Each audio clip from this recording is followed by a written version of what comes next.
So there. So there. So there. So there.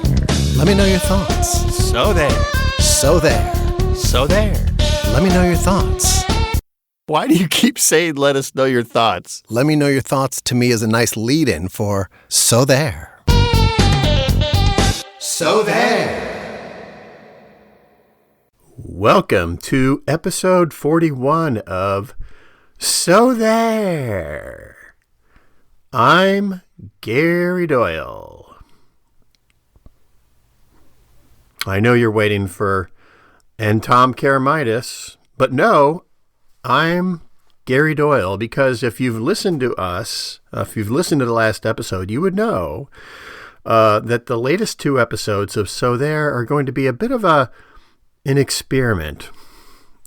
We decided, inspired by bands like Kiss and Emerson, Lake and Palmer, that would super groups that would split off and make their own solo albums, where each member of the band had their own solo album. We decided to each do our own solo podcast. Now, don't panic. Gary and Tom we're not having a rift. We're not breaking up. I know what you're fearing. You're fearing, oh no, Gary's going to go solo or Tom's going to go solo. Not true. Not true. This is just a fun experiment that Gary and Tom are going to do their own solo podcast, and the gambit here is to see who has the best solo podcast. So Tom and Gary, we've always competed our whole life over various things. We've competed at a game we played on a production set called Desert Naval Trunk Ball, where we had to throw a football into the moving open trunk of a rental car on a film set, and whoever succeeded at that had to stick their tongue in the other person's navel. So we had a competition there. We once had a hot or not competition in the early days of the internet, where you would post your picture and people would vote on who was hotter. So we make everything a competition. And so this is a competition to see who has the best podcast episode, and there will be a judging mechanism to be revealed later. So because this is a gambit to win the podcast game and to topple Tom Karamitis, and for Gary Doyle to be named the best solo podcast for So There, I've decided that my theme for this was going to be celebrity encounters that Gary Doyle has had. Celebrity encounters. Now, I'm not doing this to so our listeners can go, "Whoa, you've met so and so." No, that's not it at all. I'm doing this simply to win the game, win the award as the most favored solo podcast between the Gary Doyles and Tom Karamitis's. It's kind of like when Kiss did their, when Kiss was a huge band and each of the four members made their old solo record, and Ace Frehley, the guitarist of Kiss, who would go by the nickname the Spaceman. So Ace Frehley was the spaceman of the four, the eye makeup like a spaceman. Ace Frehley went solo, and Ace Frehley had the biggest hit of all four of the Kiss members' solo records, Back in the New York Groove. Top 20 hit, the only Kiss member to have a top 20 hit. He was the most popular of the four solo records. So that's what Gary Doyle aims to do here, is to be more popular than Tom Karamitis's solo effort. So I decided to talk about my celebrity encounters that I've had in my life. My theory being that people enjoy celebrity stories, and so this is my gambit to perhaps engage you in the celebrity encounters that I've had in my life, and win the solo podcast episode game. And again, I'm not doing this to draw attention to myself. I've never posted about these celebrity encounters on Facebook. You know, my friends and family probably don't even know about most of them. But I'm using this episode to tell you about my celebrity encounters. All right. So they're all true. And in the course of things, maybe you'll learn a little something about Gary Doyle. And by the way, only on the So There podcast do we refer to ourselves in the first person. Myself and Tom. We don't go through life doing that, only on the So There podcast. So I want to break these celebrity encounters out into good celebrity encounters that I've had, bad celebrity encounters that I've had, and then a chronological tour of my celebrity encounters through my life. And when I say encounters, I mean encounters. I'm not talking about sightings, okay? Everyone's had celebrity sightings. I've seen Madonna in a restaurant and, you know, in LA and all that. That's great. But no, these are celebrities that I've actually met, spoken to, and had quality interactions with a couple of exceptions, but I'm telling those stories because they're good stories.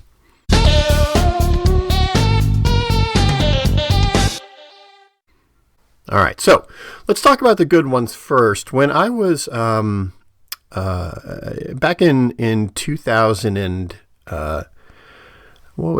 2008. I got a call from a friend of mine, a friend of a friend, and the friend of a friend was looking for writers in Chicago, copywriters who could work for a little-known presidential candidate named Barack Obama.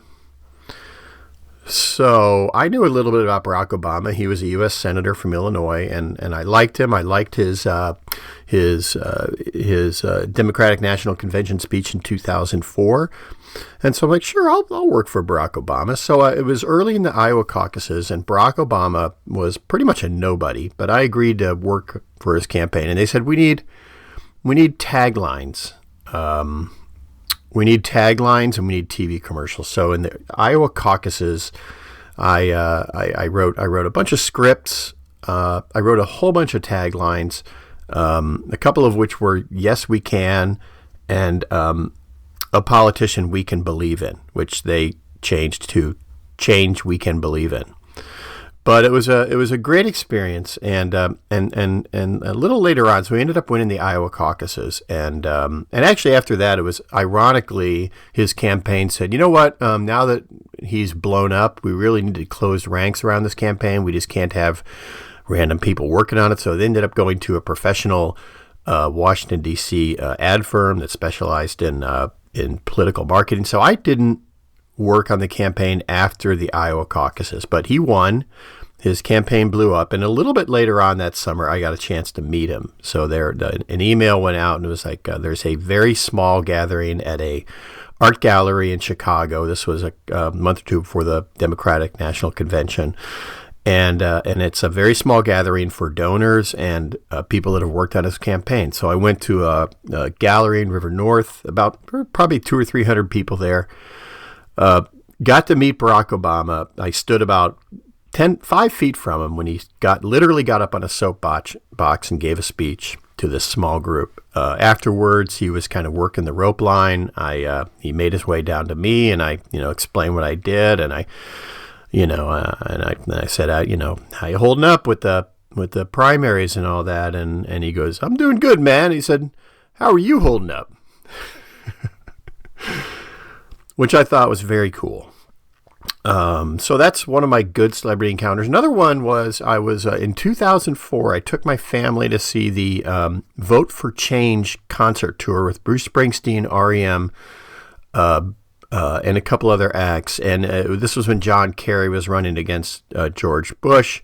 So we drove to the concert, my family and I, because we all loved Bruce Springsteen, still do. And so we were pulling up to the hotel we were staying in. And outside of the hotel was a small crowd on the sidewalk gathered around Nils Lofgren, who I recognized as Bruce Springsteen's guitarist. And I'm like, oh my gosh, I wonder if Bruce Springsteen is staying at this hotel where we're staying at, which was the Ritz-Carlton. downtown Cleveland. Now, lest you think that I'm a hotel fairy who only stays at the nicest hotels, that was the only hotel that was available in Cleveland. So we stayed at the Ritz-Carlton. To get out of the car, and I asked a guy standing around, do you know if Bruce Springsteen is staying here at the hotel? And this guy says, yeah, I'm his driver. So he goes on to tell me that Bruce Springsteen would be coming down with the band in about an hour. And so being a guest of the hotel, I checked in. Me and my family, my kids are about 5 or 6 years old at the time. We camped out in the lobby, just waiting for the band, right? So we're hanging out there. And eventually they all came out. Clarence Clemens came out of the elevator. We met him.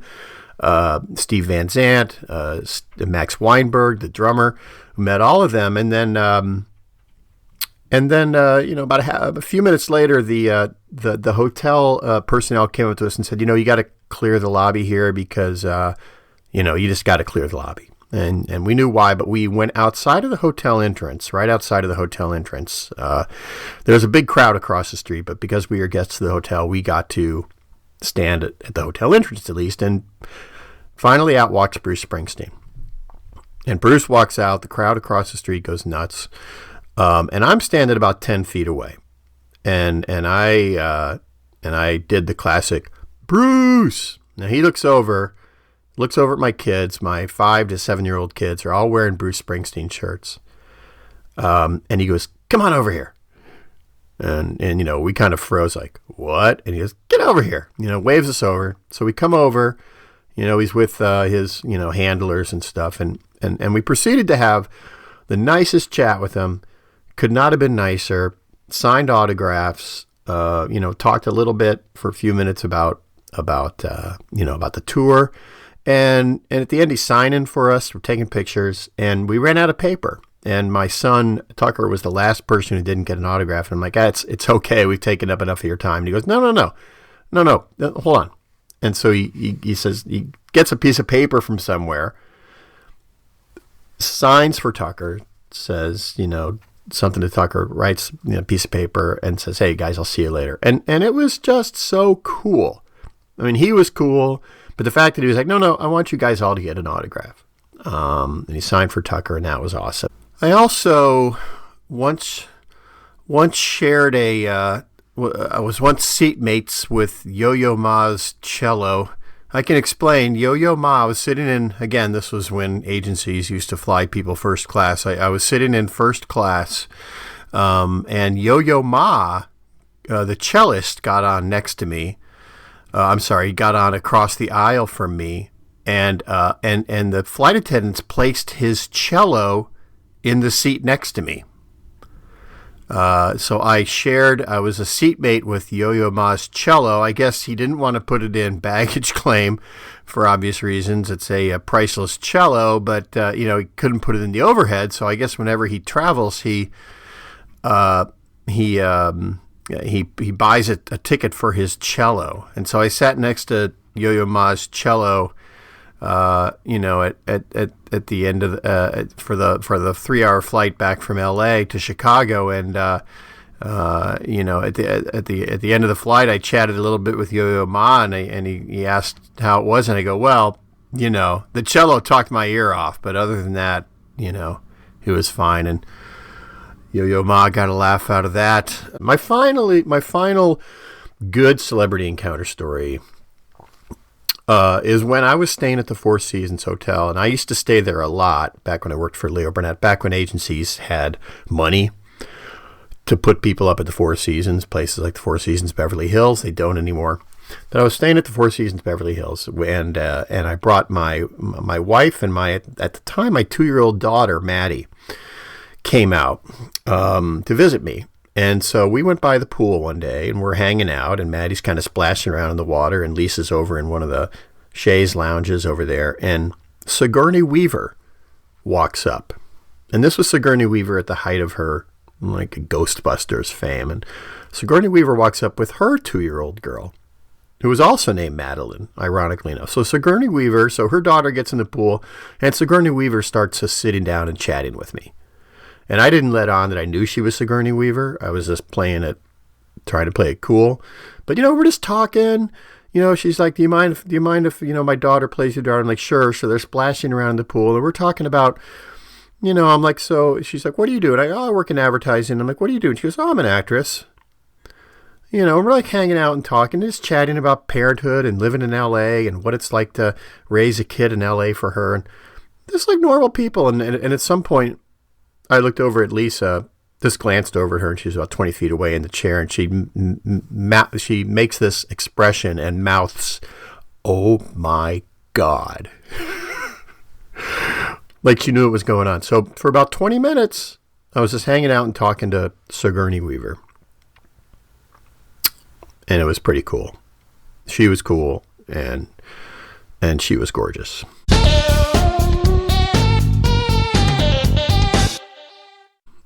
I also shared a first-class seat with next to Mike Ditka a few years ago. So Mike Ditka, coach of the Bears, long retired, but he was on the aisle seat, and I was next to him in the window seat, and I tried to make a little conversation, but he wasn't having any of it. I'd say, Coach, it's great to meet you. And he's like, well.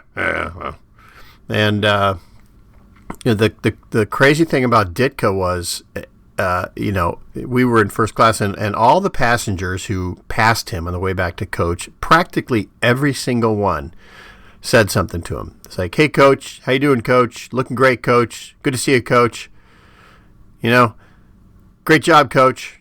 Wish you were back, Coach. It's one after another. And I'm thinking, this is how this guy goes through his life, every day.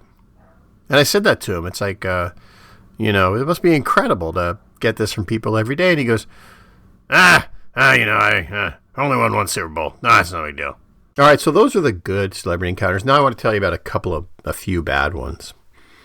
So in my 20s, some friends and I decided to go see a World Wrestling Federation match at UIC Pavilion. I don't know why. We just went to see wrestlers. And I don't know if anybody knows Ric Flair. Ric Flair is a legendary wrestler. And so Ric Flair was wrestling that night. And as he entered the ring, we decided, there's like a little tunnel of people that they go between to get to the ring, like tunnel of fans. And I was in this tunnel of fans, and I was right at the edge of this, of the group. And he's walking between all these people, and somebody from behind me shoved me, probably by accident, into right in front of Ric Flair as he was walking, and I suddenly came face to face with Ric Flair, and I thought for a moment, and I truly thought this might happen, that he or his handlers would beat me to a pulp, because I think they thought that I was attacking Ric Flair, but he didn't. But still, not a good celebrity encounter with the legendary wrestler Ric Flair. Another unfortunate encounter I had was I was shooting a Porsche documentary at a fancy car meetup in Pebble Beach, California, called the Concours d'Elegance, and it's a place where people come and sell and look at beautiful old cars. And I went to a car auction one of those days that I was there at Pebble Beach, and Reggie Jackson, the New York Yankees slugger, ex-slugger, was auctioning off a bunch of his muscle cars, like late 60s, early 70s GTOs, Plymouth Dusters, priceless cars. So he's auctioning off. He had a huge collection of cars, and he's auctioning off these cars. So I decided to go to the auction, and I'm watching the auction, and Reggie Jackson is standing off by the side of the stage. And I rarely approach celebrity.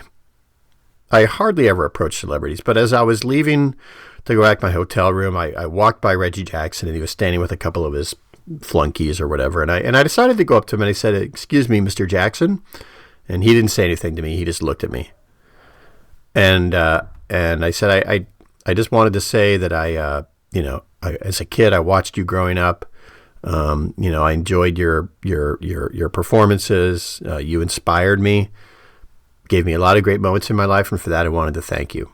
And I extended my hand, and Reggie Jackson kind of looked at my hand like it was nuclear waste, and kind of very slowly extended his hand and gave me the limpest, weakest handshake I've ever had. It was like he could not bear to touch me. And I have never been so disrespected, not only by a celebrity, but by a person.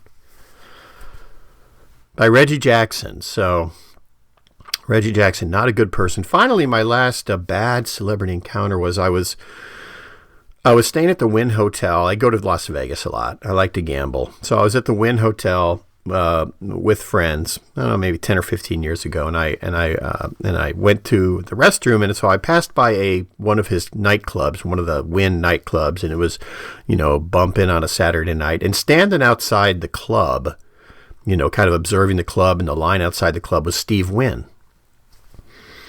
And I recognized Steve Wynn. And again, I rarely approach celebrities, almost never. I just have encounters with them, but I decided to approach Steve Wynn. Maybe I'd had a couple of drinks. So I, again, like Reggie Jackson, I said, excuse me, Mr. Wynn. And he looked at me, again, didn't say anything, which I should know by now is a bad sign. But and again, he was standing with a couple flunkies. And I said, I just wanted to say I've stayed in your hotels. Again, very sincere, like Reggie Jackson. I said, I've, stayed in your hotels, over the years for many years, which I have, Bellagio, the Wynn, Palazzo. And I said, I've always had wonderful stays at your hotel. I admire what you've done. I admire your role in building Las Vegas. I admire your attention to detail in your properties. And I just wanted to say thank you for the experiences. And I didn't extend my hand to shake it like I did Reggie Jackson, because Steve Wynn is partially blind, so I figured he couldn't see that. So I, gave this big spiel, and Steve Wynn kind of looks at me and just goes, "Yeah." That's all he said after my fawning introduction. He just looked at me and he said, "Yeah."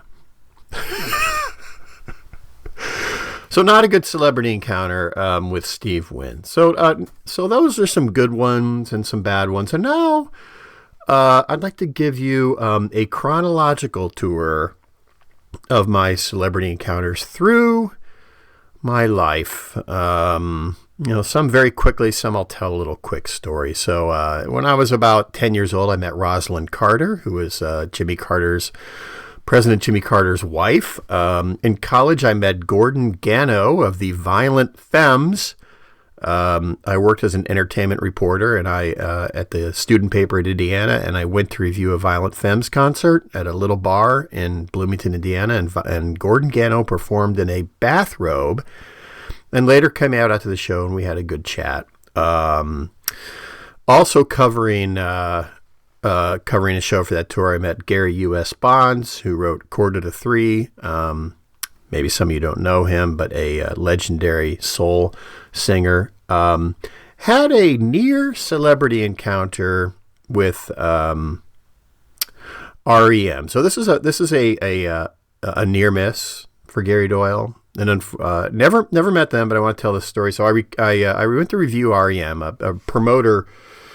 They were just starting out, and a promoter said, "Hey, you got to come see this band." Promoter was always trying to get me to write about their bands. And I'm like, they're called REM, and they're from Athens, Georgia, and they're great. I'd really like you to check them out. So, went to a little bar in Bloomington, Indiana. There were about 20 people there to see REM, and they were okay. I think I ended up panning them in the school paper the next day, which tells you my judgment. But, they were okay, not great. They Michael Stipe had like a little red light bulb above his head. That was the extent of their lighting setup. I thought it was all highly pretentious. So, but the near miss comes after the show. It was about 2 a.m.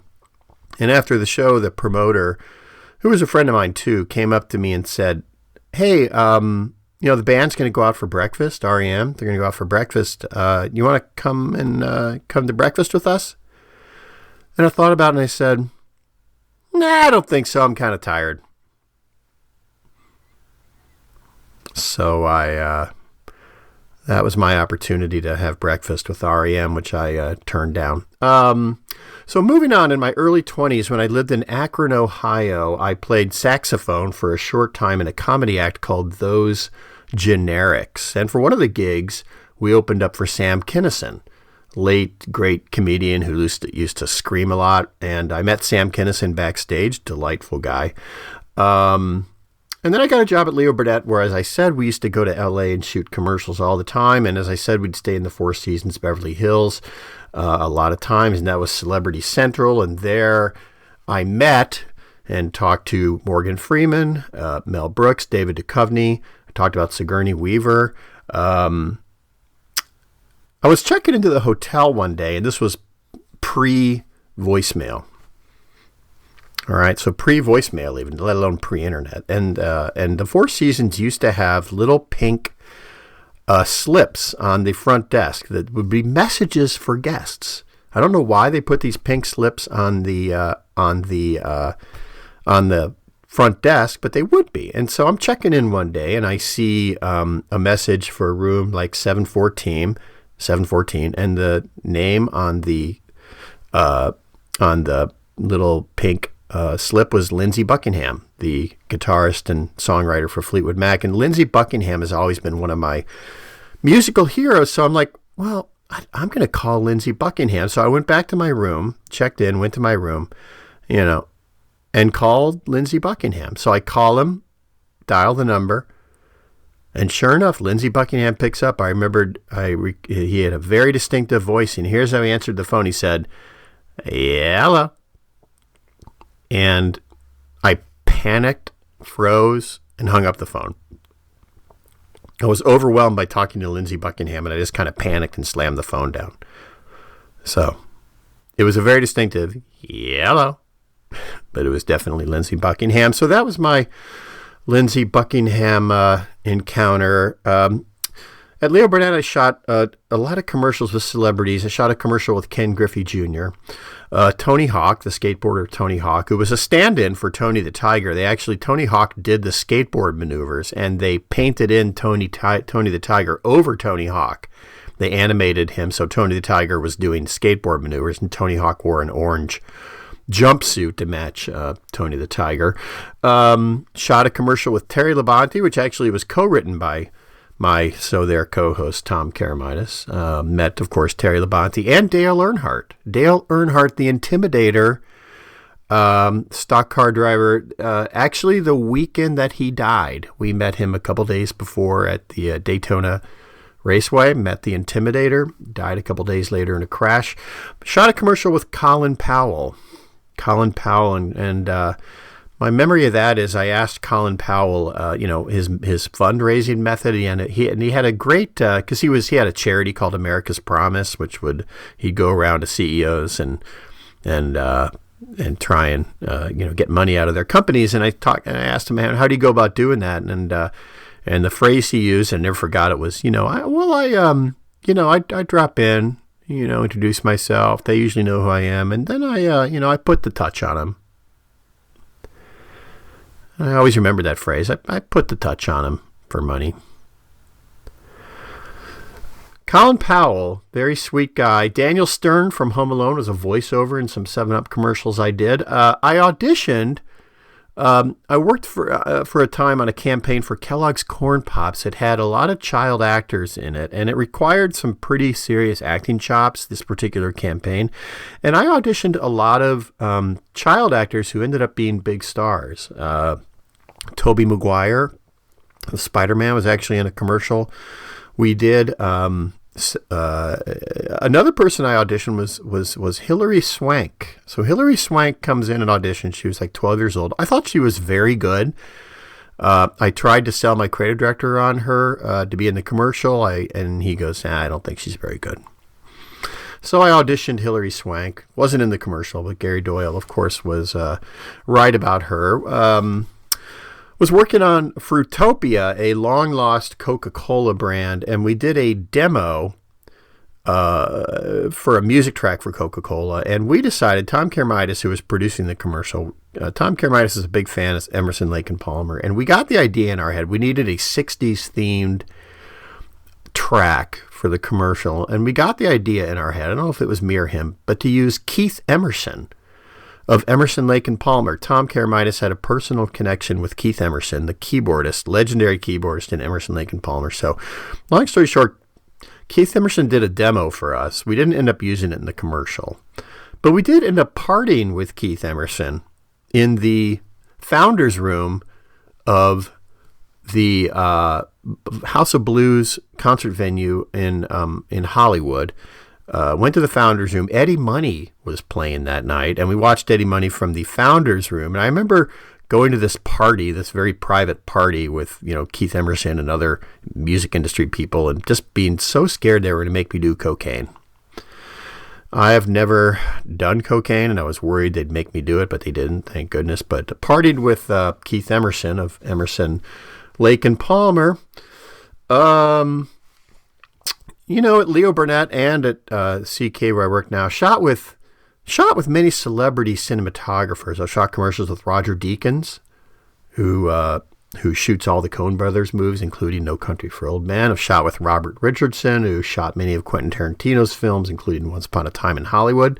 Mun Powell, who shot Napoleon Dynamite. Jeff Cronenweth, who shot The Social Network, among many other David Fincher movies. Paul Cameron, cinematographer for Total Recall, Pirates of the Caribbean, and many other movies. So not celebrities per se, but legendary cinematographers Gary Doyle has shot with and met and worked with. I met U.S. Senator Dick Durbin at a Lou Mitchell's coffee shop in downtown Chicago, waiting for a train to arrive at Union Station, and I had some time to kill, so I went to Lou Mitchell's, and there was Dick Durbin. And being the hardcore Democrat I am, I said, Dick, keep giving those Republicans hell. And he kind of held up his coffee cup as if to say cheers.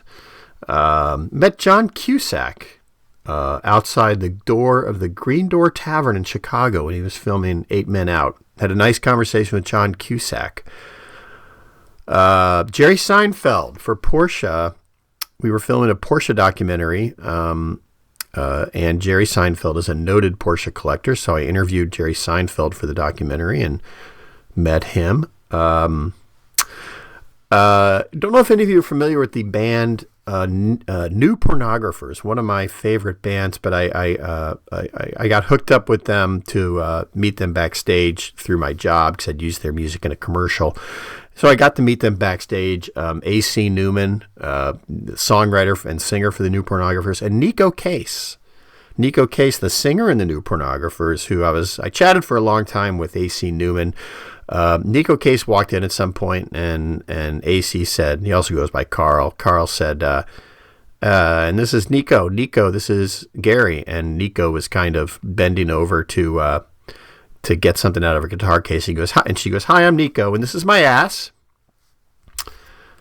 So that was my encounter with Nico Case, singer I'm a big fan of. I met and had an extensive conversation with Frank Thomas, Baseball Hall of Famer Frank Thomas, at the World Series in 2016.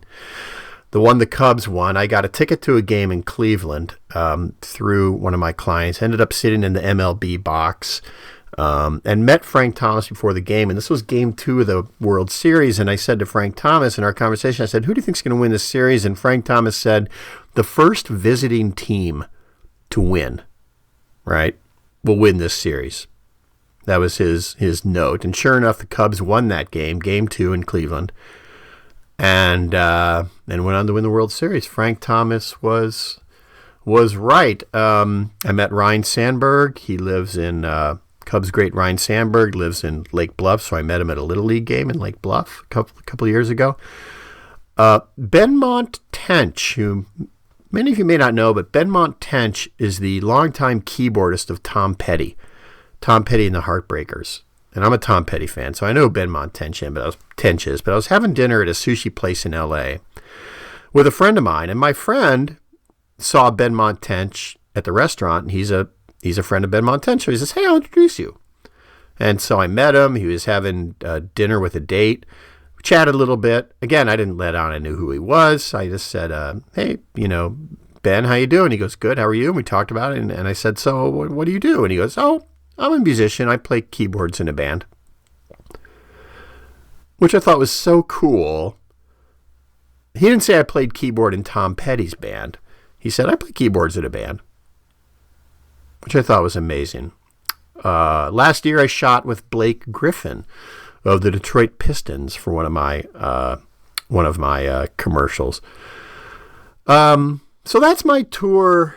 That's my tour of Gary Doyle's celebrity encounters throughout his life. I'm probably forgetting a few. And again, I don't talk about these to bring attention to myself or to sound impressive. I'm just trying to take down Tom Karamitis, and I figure that, celebrity encounters are something that everybody enjoys listening to. So I hope you've enjoyed this, and I want to end on one final story. I didn't meet this person, but I did influence history in some ways. So back in the mid-'90s, again, I was staying at the Four Seasons, Beverly Hills. And again, they had this odd practice of leaving messages on pink slips for guests when they got calls. I guess they didn't have voicemail in the rooms. But so again, I was checking in, and I see a message on the front desk for Hugh Grant from Elizabeth. And at the time, Hugh Grant was very publicly and famously dating Elizabeth Hurley, the model. And of course, I stole the message. I don't know why. I just took the message. I wanted to have it as a keepsake. But what happened that night is Hugh Grant, if you recall, got embroiled in quite a scandal. And that night was the night that Hugh Grant went to Sunset Boulevard, picked up a hooker named Tiffany. I want to say her name is Tiffany Brown, but I'm not sure. But she was a hooker, picked her up, and got caught by the tabloids doing that. And I think when he was engaged to Elizabeth Hurley. And it was a big thing. It was a huge story for a couple weeks. Hugh Grant, one of the biggest stars in the world, was, seen with this hooker, and there was a mugshot of him, and he was arrested, and all this stuff, and that was the night after I stole his message from Elizabeth Hurley. And so my theory is, I think what probably happened is Elizabeth Hurley called Hugh Grant. He didn't get the message, he didn't call her back. Maybe they got in a fight because he didn't call her back because of me. So, maybe got in a fight. Maybe he decides, hey, I'm going to go to Sunset Boulevard and pick up a hoe, And the rest is history. And Gary Doyle was right in the middle of that, of Hugh Grant almost having his career ended because I stole a message from the front desk of the Four Seasons.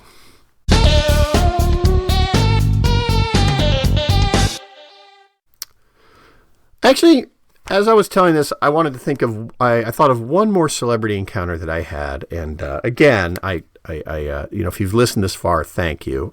But this is a good story that I've told many times.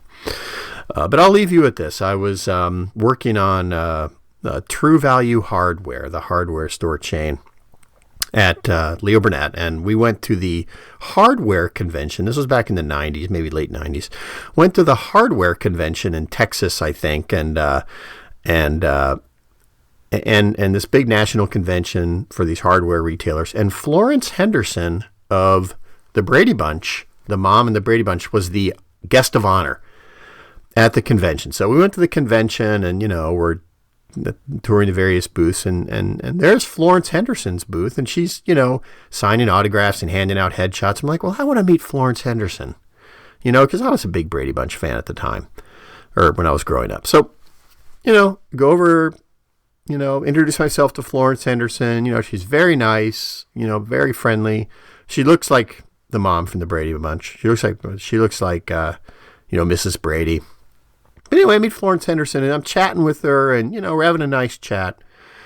And at the time, for those of you who remember, Greg Brady, right, her son on the show, Greg Brady, had come out with a book, autobiography. And in the book, Greg Brady alleged that he had an affair with Florence Henderson, his mom on the show. I don't know if you remember this, but it was a big thing. Right, it was in the news, and that's about when I met Florence Henderson. So we're talking, and I'm chatting, and I very stupidly, I thought we had a good camaraderie, and we're, kind of bantering, and I thought I'd mention the Greg Brady thing. So I very stupidly said, so, what's the deal with Greg Brady? Did that really happen? And her mood instantly changed. And she automatically, completely, turned and said, I cannot believe you are asking me that question. That is unbelievably disrespectful. And I said, I'm sorry. You're right. I'm so sorry. I was just curious. It's been in the news and I really apologize. And so I was backtracking and apologizing for my stupidity for asking that question if she had an affair with Greg Brady. But then to make it even stupider, I tried to recover from that. And then I said, hey, I apologize. And I just, could I have an autograph? Could you sign one of your headshots? Like I said, I'm a big fan. I grew up watching the Brady Bunch, and I'd sure appreciate that. And again, I'm sorry for asking you if you had an affair with Greg Brady. And she goes, okay. And she said, what do you want it to say? And I said, why don't you? There was a campaign, an ad campaign she was in when I was a kid, where she would say it was about Wessonality, Wesson the cooking oil. It was about you've got Wessonality. I guess a riff on You've Got Personality. But it was a big ad campaign on television when I was a kid. And so I said, why don't you sign it to Gary, You've Got Wessonality, Florence Henderson. She goes, okay. And so she hands it, hands it back to me, and the headshot says, to Gary, You've Got Wessonality and not much else. Florence Henderson. Perhaps I should have included that in the bad celebrity encounter section, but that was my celebrity encounter with Florence Henderson. You've got Wessonality and not much else. And I tragically left that headshot in my hotel room by accident when I checked out in Dallas, and I don't have it to this day, but obviously it would be a treasured memory. So that is the celebrity tour of Gary Doyle's life, celebrity encounters that Gary Doyle has had. So thank you for listening, and vote for Gary Doyle to have the best So There podcast. So on behalf of Tom Karamitis, I'll leave you with So There.